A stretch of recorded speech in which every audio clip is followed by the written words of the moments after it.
সুমন চাকু নিয়ে রেডি হয়ে গেল কেকটি কাটার জন্য। এইদিকে তাপস সুমনকে বলছে একটু তাড়াতাড়ি কাট, কারণ তাপসের খুবই খিদে পেয়েছে। আর এইদিকে সুমন কেক না কেটে শুধু ভিডিওই বানিয়ে যাচ্ছে। তো বন্ধুরা, তারপর শুরু হলো সুমনের এন্ট্রি ভিডিও। আর এই ভিডিওটা কেমন লাগছে অবশ্যই কমেন্ট করে জানাবে।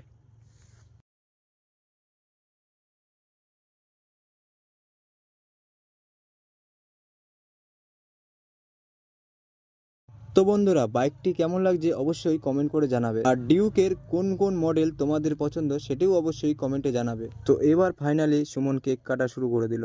তারপরও একটু কেক নিয়ে বাইকের সামনে দিল। আর বাইকের সামনে কেকটি কেমন লাগছে অবশ্যই জানাবে। তো ফাইনালি সুমন এখন বাইকটিকে নিয়ে বেরোচ্ছে বাইরের দিকে। দেখে মনে হচ্ছে ওর থেকে বাইকের হাইটটা বেশি হয়ে গেছে, এই কারণে ও মাটিতে পা দিতে পারছে না। তারপর আমরা এখান থেকে বেরিয়ে চলে এলাম নৈহাটির বড়মা মন্দিরের এখানে।